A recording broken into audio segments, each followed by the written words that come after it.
नमस्कार, यो खबर भित्रको खबर हो र म सरोज पौडेल।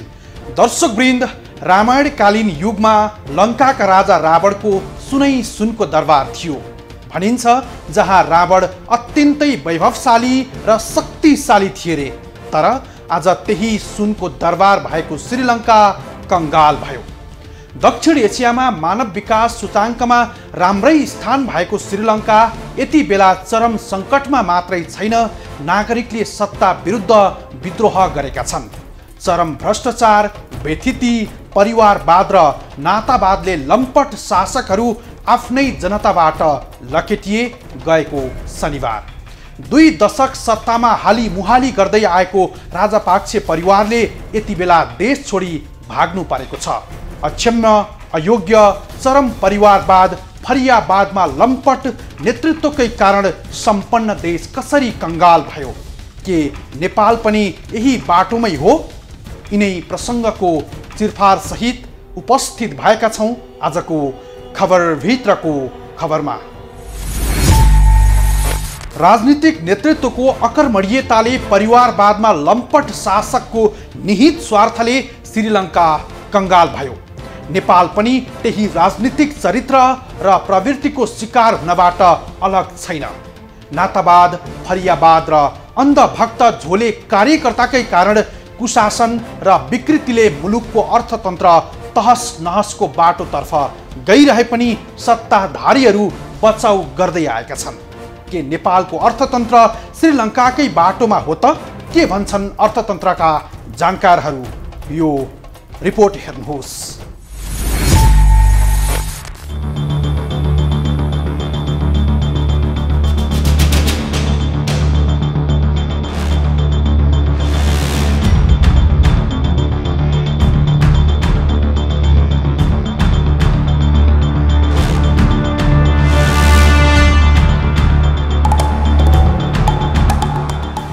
श्रीलङ्का र नेपालको अर्थतन्त्र सङ्कटको अवस्था कति फरक, कति समान?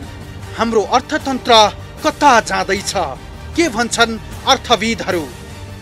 श्रीलङ्कामा राष्ट्रपति गोटाबाया अर्थतन्त्रको विषयमा अनजान थिए। उनलाई सघाउन पीबी जयसुन्दरलाई राष्ट्रपतिको आर्थिक सल्लाहकारको जिम्मेवारी दिएको थियो। जयसुन्दरा दशकौंदेखि महिन्दा र बेसिलसँग निकट सम्बन्ध राख्दै आएका सरकारी कर्मचारी हुन्। राष्ट्रपति गोटाबायासँग अर्थतन्त्रका बारेमा केही पनि जानकारी थिएन। उनी अर्थतन्त्र चलाउन पूर्ण रूपमा पीबी जयसुन्दरामा निर्भर थिए, जसले एकदम खराब सल्लाह दिइरहेका थिए। खराब सल्लाहकै कारण मुलुकको अर्थतन्त्र खराबको भङ्गालोमा फस्यो।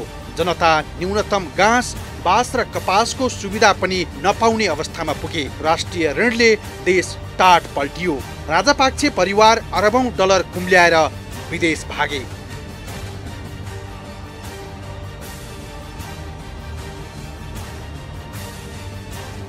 सम्भावित सङ्कटप्रति हाम्रो राजनीतिक नेतृत्व कति गम्भीर छ? अर्थविदहरू भन्छन् श्रीलङ्का र नेपालको सङ्कट उस्तै प्रकृतिका देखिएका छन्। प्रधानमन्त्री शेरबहादुर देउबा मुलुकको आर्थिक सङ्कटप्रति कुनै प्रतिक्रिया दिँदैनन्। बजेटमा पुत्र मोह देखाएका प्रधानमन्त्रीले निवर्तमान अर्थमन्त्री जनार्दन शर्माको कार्यक्षमतालाई बुझ्न कहिल्यै चाहेनन्। सत्ता टिकाउनकै लागि जनार्दन शर्माले गरेका बदमाशीको विषयमा चुस समेत गरेका छैनन् देउबा। निवर्तमान अर्थमन्त्री जनार्दन शर्मा अर्थतन्त्र बुझेका व्यक्ति होइनन् र उनलाई अर्थतन्त्रका भित्री पाटाहरूको विषयमा जानकारी थिएन। उनी सरकारको आर्थिक सल्लाहकार संस्था राष्ट्र बैंकले दिएको सल्लाह अनुसार अघि बढ्नु पर्थ्यो, तर उनले राष्ट्र बैंकको सल्लाहलाई बेवास्ता गर्दै आएका थिए। यद्यपि निवर्तमान अर्थमन्त्री जनार्दन शर्मा यति बेला सीसीटीभी फुटेज प्रकरणले सरकारबाट हात धोएर छानबिनमा छन्।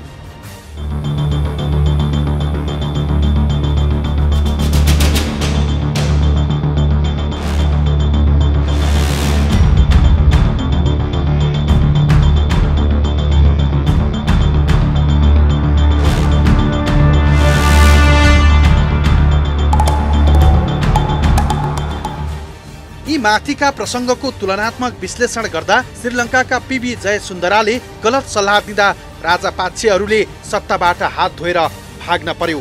जनता बाध्य भएर राष्ट्रपति र प्रधानमन्त्री कार्यालयमा आगो लगाउन विवश भए। शासकहरूकै नालायकीपनले सुनै सुनको देश श्रीलङ्का हेर्दा हेर्दै कंगाल भयो। हाम्रो अवस्था पनि त्यतै जान खोज्दै गरेका संकेतहरू देखिने गरेका छन्। यद्यपि सरकार यसको बचाउ गर्दै आएको छ। जहाँ अर्थतन्त्र सूचकहरू नकारात्मक देखिनुले मुलुकको अर्थतन्त्र अप्ठ्यारो बाटोमा पुगेको पक्कै हो।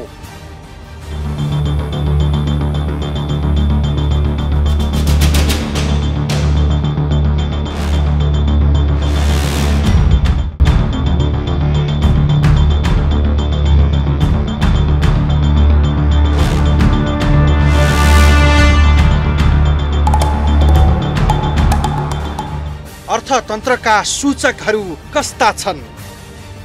नेपालमा विगत 6 महिना यता मुलुकको अर्थतन्त्रका सूचकहरू नकारात्मक देखिएका छन्। जहाँ विदेशी मुद्रा सञ्चितमा निरन्तर गिरावट छ, विप्रेषण अप्रवाह घट्दो छ, पुँजीगत खर्च 40% खुम्चदो छ, शोधनान्तरको अवस्था 2.5 खर्ब बढी घाटामा छ, जुन भयावह नै हो। सार्वजनिक ऋण करिब 19 खर्बको हाराहारीमा छ। मूल्य वृद्धि आकाशिएको छ। सर्वसाधारणको क्रय शक्ति कमजोर बन्दै गएको छ। अमेरिकन डलरसँग नेपाली मुद्राको मूल्य निरन्तर कमजोर हुँदै गएको छ।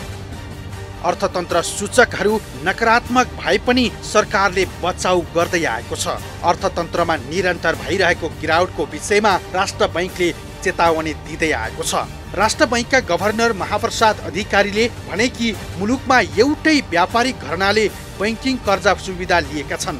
जहाँ व्यावसायिक घरानाले बैंकिङ, इन्सुरेन्स, धितोपत्र र अन्य व्यवसायमा कर्जा निश्चित व्यवसायीहरूले लिँदा भविष्यमा अर्थतन्त्र जोखिममा परेको बताए।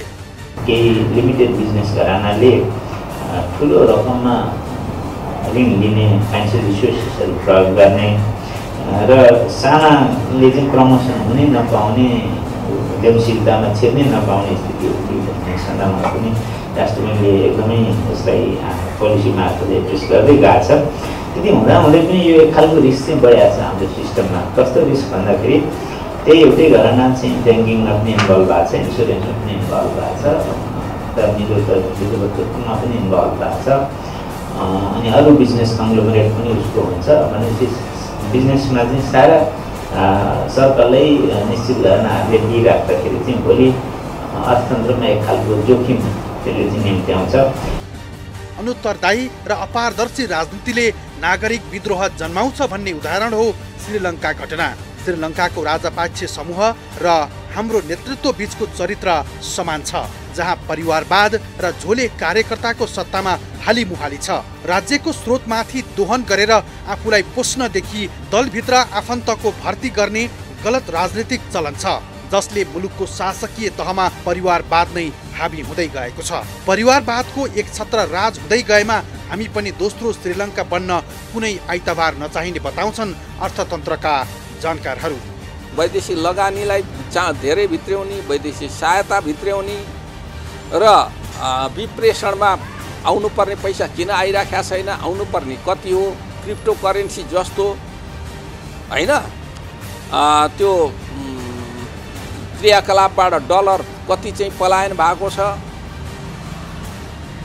यो हुन्डीबाट कति गएको छ, वास्तवमा आउनुपर्ने हो, कति आयो आएन भन्ने कुराको समेत अध्ययन नगर्ने हो। र अहिलेकै हिसाबले अर्थतन्त्र बडा राम्रो छ भनेर हिँड्ने हो भने चाहिँ श्रीलङ्का भनेर श्रीलङ्कै नभए पनि तर हामीले दुःख पाउने सम्भावना धेरै छ।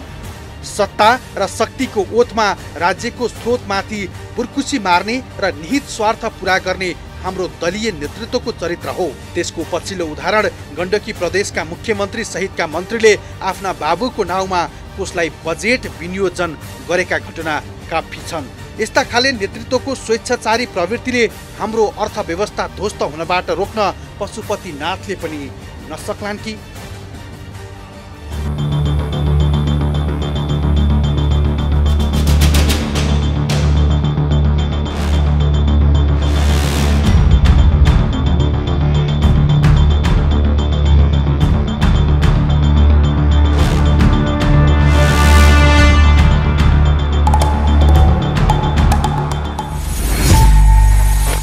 श्रीलङ्का अहिले जुन अवस्थाबाट गुज्रिरहेको छ त्यो गम्भीर अवस्था निम्त्याउने मूल कारण थियो शासकीय व्यथिति र चरम भ्रष्टाचार।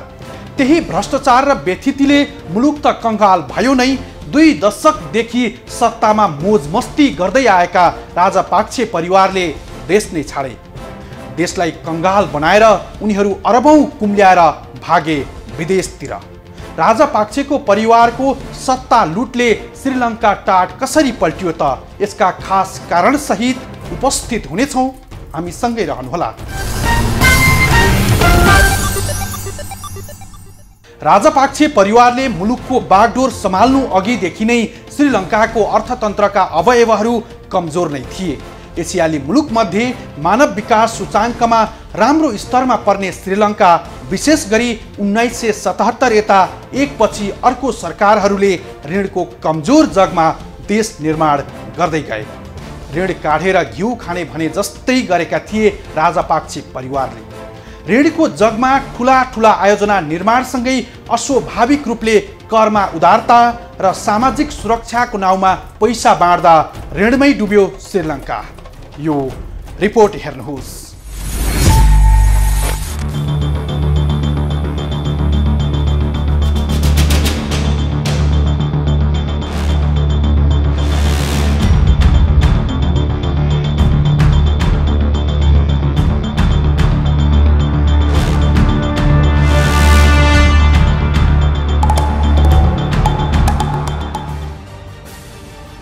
कसरी आर्थिक ऋणको पासोमा पर्यो श्रीलङ्का?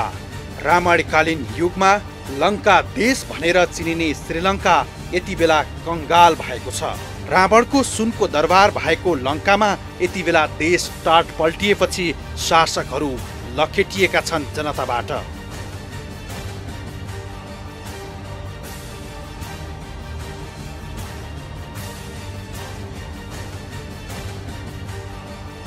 जहाँ विदेशी ऋणमा ठुला ठुला विकासका आयोजना अघि बढाएका शासकहरूले उत्पादनमुखी भन्दा अनुत्पादक क्षेत्रमा खर्च बढाइयो। करमा उदारता मात्रै देखाएनन्, सामाजिक सुरक्षाका नाउँमा धमाधम बाडियो पैसा। तीव्र आर्थिक वृद्धि गर्ने भन्दै सडक, विमानस्थल, रङ्गाशाला, विद्युत प्रसारण लाइन बनाउनमा खर्च बढाइयो। अस्वाभाविक र लोकप्रियताका नाउँमा ठुला ठुला आयोजना बन्न थाले, त्यो पनि विदेशी ऋणको भरमा।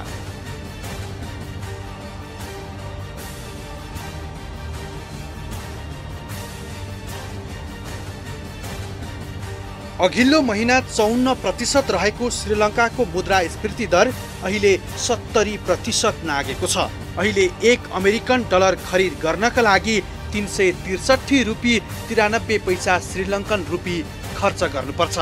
यता खाद्य वस्तुमा स्फीतिको दर 7% माथि उक्लिएको छ। विदेशी ऋणभार 51 डलर हाराहारी छ। यसमध्ये 28 अर्ब डलर सन् 2027 सम्ममा तिर्नै पर्नेछ। डलरको सञ्चित सकिएपछि श्रीलङ्काले अहिले इन्धन, खाद्यान्न र औषधि समेत आयात गर्न सकिरहेको छैन। इन्धन ल्याउन नसक्दा सडकमा सवारी साधन बिरलै गुडेको देख्न पाइन्छ। अधिकांश विद्यालय बन्द गरिएका छन्। सवारी नपाएर बिरामी अस्पताल जान समेत पाइरहेका छैनन्। स्वास्थ्य संस्थाहरूमा औषधि र अत्यावश्यक उपचार सामग्री पनि रित्तिएको छ। औषधि र उपकरण अभावका कारण शल्यक्रिया समेत रोकिएका छन्। मानिसलाई दिनमा 1 छाक जुटाउन पनि मुस्किल परिरहेको छ। अहिले श्रीलङ्काले आर्थिक सङ्कटसँगै भयानक मानवीय सङ्कट झेलिरहेको छ। श्रीलङ्का चाहिँ आजभन्दा 1.5 वर्ष अगाडिसम्म साउथ एसियामै सबभन्दा राम्रो अर्थतन्त्र भएको, सबभन्दा राम्रो आर्थिक सामाजिक व्यवस्था भएको, 99% चाहिँ यो शिक्षाको चाहिँ साक्षरता दर भएको, हाम्रो भन्दा 4 गुणा बढी आय प्रति व्यक्ति आय भएको देश हो है। तर के हुन्छ भन्दा देश एकचोटि राम्रो भएर मात्रै हुँदैन, त्यो फेरि खस्किनलाई बेर लाग्दैन त्यो। तर चाहिँ त्यहाँको शासकहरूको जुन नीति निर्माण गर्ने विषय, देशको स्रोत र साधनको प्रयोग गर्ने विषयमा ढङ्ग नपुग्दाखेरि एकदम चाँडो ओह्रालो लागेर अहिलेको फेल्ड स्टेटको रूपमा आयो। कुल गार्हस्थ्य उत्पादनमा 20 अर्ब डलरबाट बढेर 80 अर्ब डलर पुग्यो। तर त्यही समयमा 14 अर्बभन्दा बढी ऋण लियो। सत्तामा पुगेको राजापाक्से परिवारले राज्यको स्रोत साधनमा यति धेरै दोहन गरे कि जसले देशभित्र चरम भ्रष्टाचार भयो, जहाँ राजापाक्से परिवारमाथि कालो धनलाई सेतो बनाएको आरोप लाग्यो। महिन्दा राजापाक्से 2005मा राष्ट्रपति निर्वाचन भएपछि राजनीतिमा यो परिवारको वर्चस्व सुरु भयो। उनीहरूले पनि जथाभावी ऋण लिने काम सुरु गरे। विगतका सरकारहरू झैं ऋणको पैसा सुरुमा तामिलहरू विरुद्धको 3 दशक लामो गृहयुद्ध सञ्चालनमा खर्च भयो, जुन युद्ध 2009मा आएर क्रूर तरिकाले अन्त्य भयो। त्यसपछि 2014 को राष्ट्रपतीय निर्वाचन महिन्दाले हारे, तर सत्ताबाथीको पकड छाड्ने मनसाय यो परिवारको थिएन। भ्रष्टाचार आरोपमा जमानतमा छुटेका बेसिलले एसएलपीपी नामक नयाँ पार्टी गठन गरे। पछि उनको भ्रष्टाचार आरोप पनि खारेज गरियो। संविधान संशोधन गरिएको हुनाले तेस्रो कार्यकालका लागि महिन्दा राष्ट्रपतिमा उठ्न नपाउने भए। त्यसपछि परिवारका केही सदस्यको आपत्तिका बावजुद नोभेम्बर 2019 को राष्ट्रपतीय निर्वाचनमा गोताबाया उम्मेद्वार बन्ने निर्णय गरियो। तर 2018 मै बेसिलले गोताबाया सत्तामा आए पनि सत्ताको साँचो आफ्नो हातमै रहेको घोषणा गरेका थिए। सिधा कुरा गर्ने सोझो स्वभावका पूर्व सैनिक गोताबाया आफ्ना दाजु चमत्कारी नेता राजनीतिक रूपमा निकै चलाक महिन्दा भन्दा ठीक विपरीत थिए। गोताबायाले बौद्धिकहरू, व्यापारीहरू र प्राज्ञहरूको प्रभावकारी समूहको समर्थन प्राप्त गरेका थिए। तिनीहरूलाई यो विश्वास थियो कि गोताबायाले अघिल्लो राजापाक्सेको शासनभन्दा अलग बाटो तय गर्नेछन्। तर राजनीतिमा गोताबायाको अनुभव कम थियो। गोताबायाको राजनीतिक अनुभव कमसँगै गलत आर्थिक सल्लाहकारकै कारण मुलुक टाट पल्टियो। अर्थतन्त्रमा आएका नकारात्मक सूचकहरूलाई सरकारले निर्मूल गर्ने, न्यूनीकरण गर्नुभन्दा पनि जनतासँग लुकाउँदै लिएर गयो। जुन अवस्था अहिले नेपालमा छ, अर्थतन्त्रका नकारात्मक पक्षहरूलाई ढाकछोप गर्दै लिएर अगाडि बढ्यो, जुन अहिले हामी प्रत्यक्ष भोगिरहेका छौँ यसमा। त्यसपछि बिग्रिएको अर्थतन्त्रलाई त्यसलाई न्यूनीकरण गर्दै जानुपर्नेमा त्यसलाई ढाकछोप गर्दै अनि झन् बढाउँदै जाँदाखेरि त घाटा बढ्दै गयो। सञ्चित मात्रै, विदेशी मुद्रा सञ्चित मात्रै 2 वर्षमा 70% घटेको थियो, 2 वर्षमा।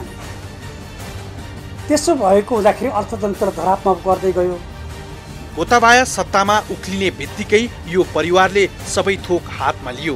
गोताबाया उनीहरूको इसारामा नाच्ने काम मात्र गरिरहेका थिए। गोताबायालाई समर्थन गरेका एसएलपीपी का सांसद नालाका गोदा हेवा भन्छन्, ब्रेसिलप्रति वफादारहरूलाई प्रमुख मन्त्रालय दियो। सो परिवारले दशकौंदेखि महिन्दा र बेसिलसँग निकट सम्बन्ध राखेका कर्मचारी पीबी जयसुन्दरालाई राष्ट्रपतिको सचिव र आर्थिक सल्लाहकार बनाइयो। जयसुन्दरालाई एकपटक सार्वजनिक पदका लागि अयोग्य घोषित गरिएको थियो। पछि त्यो निर्णय उल्टाइएको थियो।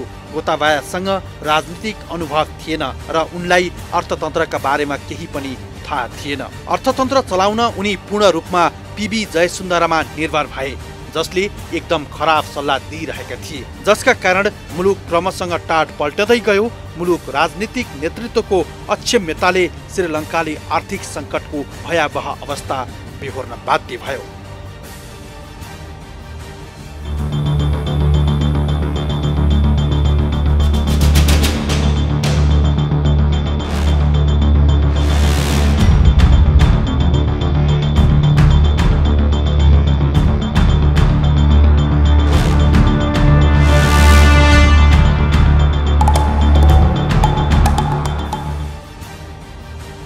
जयसुन्दराकै सल्लाहमा गोताबायाले 2019 मा व्यापक कर कटौती लागू गरेका थिए, जस विरुद्ध अन्तर्राष्ट्रिय संस्थाहरूले चेतावनी समेत दिएका थिए। सो कदमले 2 वर्षमा सरकारको आम्दानी 2 ट्रिलियन रुपैयाँ भन्दा धेरैले घट्यो। कोरोना महामारीले आक्रमण गरेपछि पर्यटन र विप्रेषण पनि सुक्दै गयो।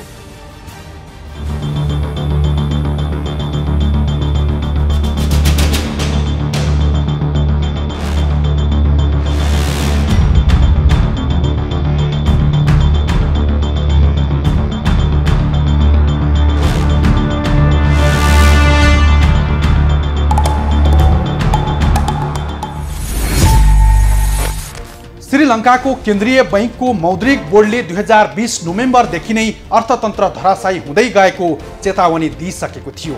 तर राष्ट्रपति गोताबायाका आर्थिक सल्लाहकार जय सुन्दराले 2021 को सुरुवातमा श्रीलङ्काको मौद्रिक अवस्था एकदम राम्रो रहेको सूचना दिएका थिए।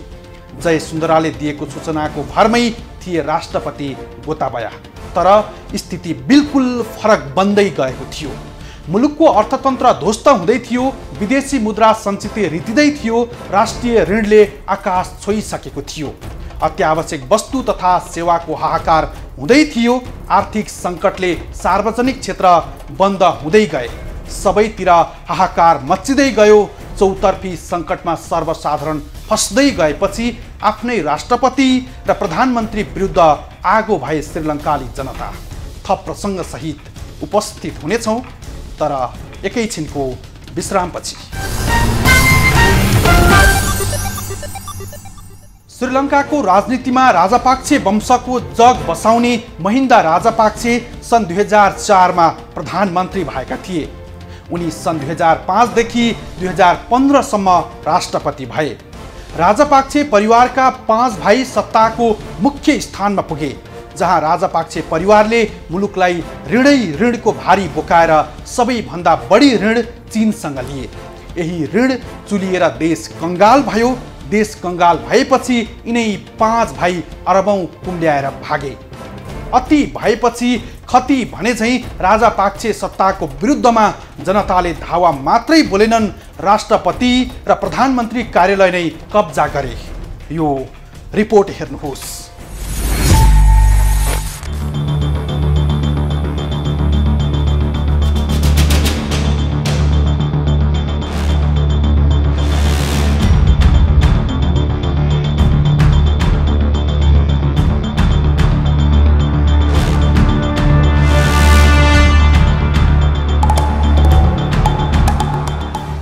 पाँच भाइले ध्वस्त बनाएको श्रीलङ्का, परिवारवादले आर्थिक चौपटमा अरबौं कुम्ल्याएर भागे शासकहरू।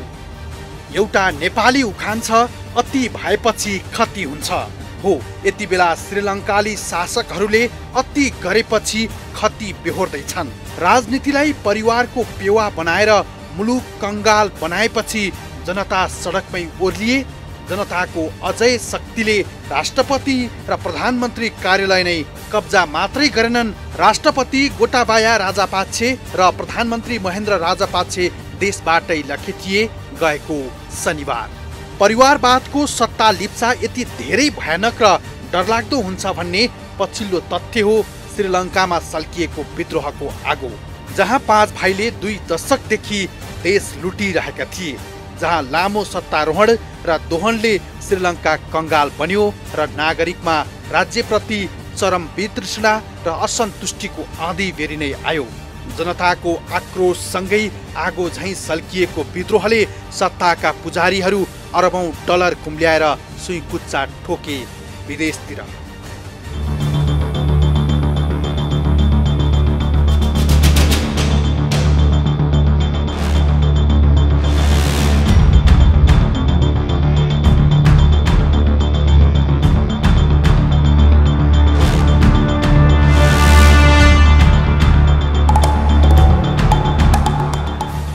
श्रीलङ्काको सङ्कटलाई गहिरो गरी अध्ययन गर्नेहरू भन्छन् यो राष्ट्रिय महासङ्कट निम्त्याउने राजापाक्सेहरूको सत्तामा परिवारको हालिमुहाली नै हो।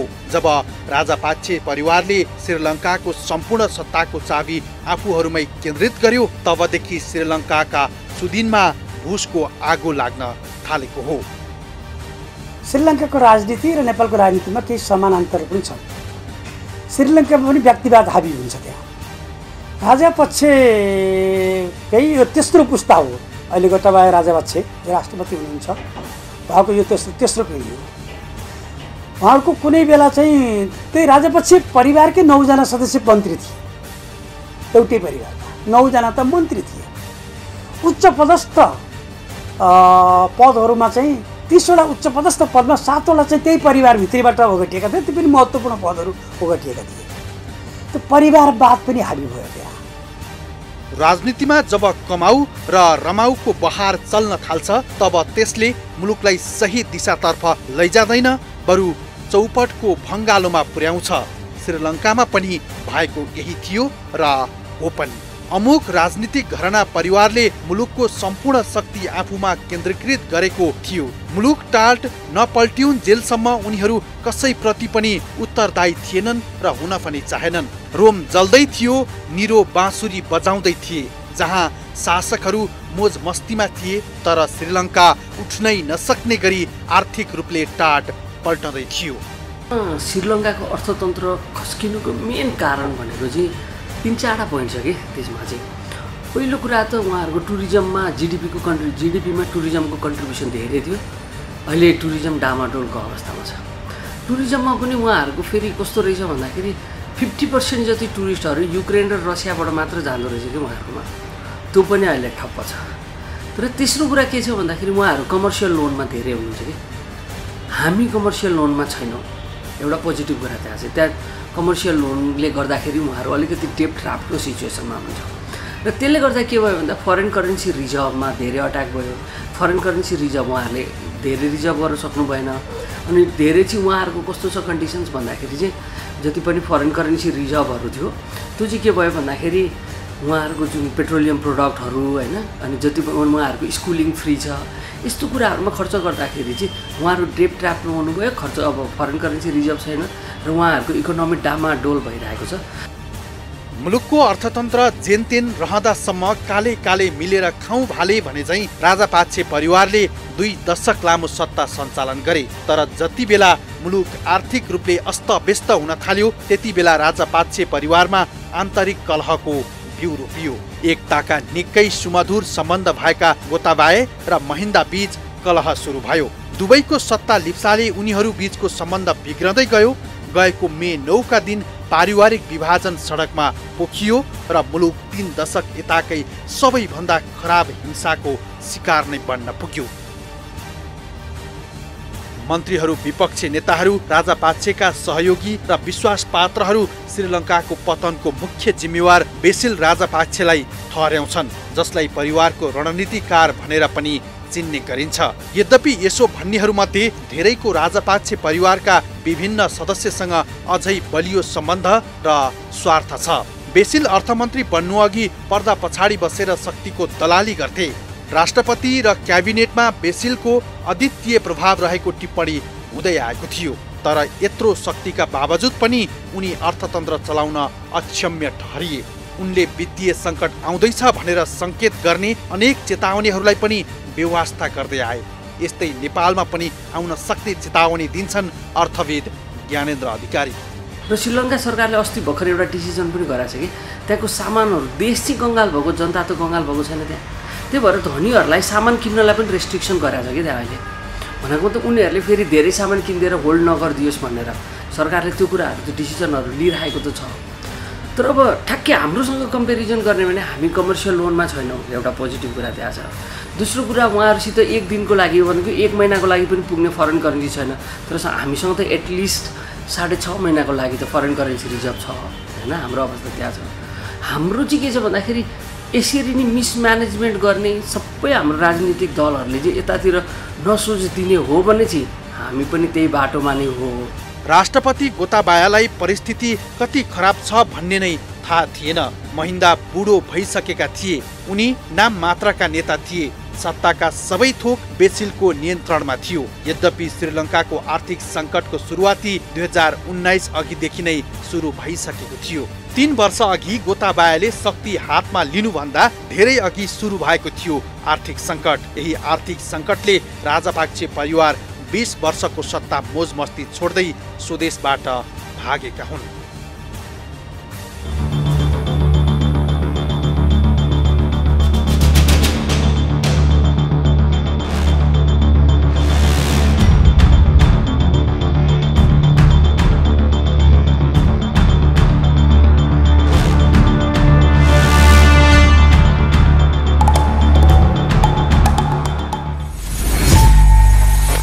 श्रीलङ्कामा अहिले जे भयावहको स्थिति छ त्यसको मूल जड नै सत्तामाथिको राजापाक्षे परिवारवाद हो।